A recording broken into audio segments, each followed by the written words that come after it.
৩৪ বছর পর বৈঠকে বসছে ইসরায়েল লেবানন ঘোষণা ট্রাম্পের।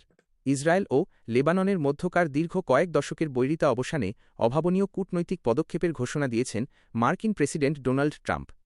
দীর্ঘ ৩৪ বছর পর দুই দেশের শীর্ষ নেতাদের মধ্যে সরাসরি বৈঠক হতে যাচ্ছে বলে জানিয়েছেন তিনি। স্থানীয় সময় বুধবার নিজের মালিকানাধীন সামাজিক যোগাযোগ মাধ্যম ট্রুথ সোশ্যালে দেওয়া এক পোস্টে মার্কিন প্রেসিডেন্ট এ ঘোষণা দেন। খবর আল জাজিরার।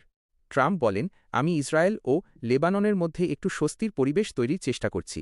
দীর্ঘ সময় প্রায় ৩৪ বছর পর দুই দেশের শীর্ষ নেতারা কথা বলতে যাচ্ছেন। আগামীকালই এই ঐতিহাসিক ঘটনাটি ঘটতে যাচ্ছে। তবে লেবাননের এক কর্মকর্তা আল জাজিরাকে জানিয়েছেন, ইসরায়েলের সঙ্গে বৈঠক সম্পর্কিত কোনো তথ্য তাদের কাছে নেই। ইসরায়েল ও লেবাননের মধ্যে দীর্ঘদিন ধরে কোনো আনুষ্ঠানিক কূটনৈতিক সম্পর্ক নেই। দেশ দুটির মধ্যে এর আগে ১৯৮৩ সালের ১৭ মে একটি শান্তি চুক্তি স্বাক্ষরিত হলেও মাত্র এক বছর পরেই লেবানন সরকার তা বাতিল করে দেয়। এরপর থেকে দুই দেশের মধ্যে সরাসরি কোনো উচ্চ পর্যায়ের সংলাপ হয়নি।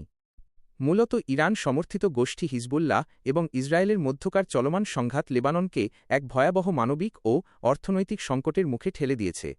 প্রেসিডেন্ট ট্রাম্পের এই ঘোষণার ফলে মধ্যপ্রাচ্যের রাজনীতিতে নতুন সমীকরণের ইঙ্গিত পাওয়া যাচ্ছে। বিশ্লেষকরা মনে করছেন, ইরানের সঙ্গে ট্রাম্পিয়ান গ্র্যান্ড বার্গেইনের যে চেষ্টা চলছে, লেবানন ও ইসরায়েলের এই বৈঠক তারই একটি অংশ হতে পারে। হিজবুল্লাহর প্রভাব কমিয়ে লেবানন সরকারকে আলোচনার টেবিলে নিয়ে আসা ট্রাম্প প্রশাসনের জন্য একটি বড় ধরনের কূটনৈতিক বিজয় হিসেবে দেখা হচ্ছে।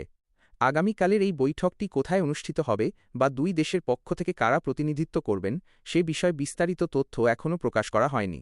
তবে ৩৪ বছরের নিস্তব্ধতা ভেঙে এই সংলাপ মধ্যপ্রাচ্যে বড় ধরনের কোনো যুদ্ধবিরতি বা শান্তি চুক্তির পথ প্রশস্ত করবে কিনা তা নিয়ে বিশ্বজুড়ে প্রবল আগ্রহ তৈরি হয়েছে।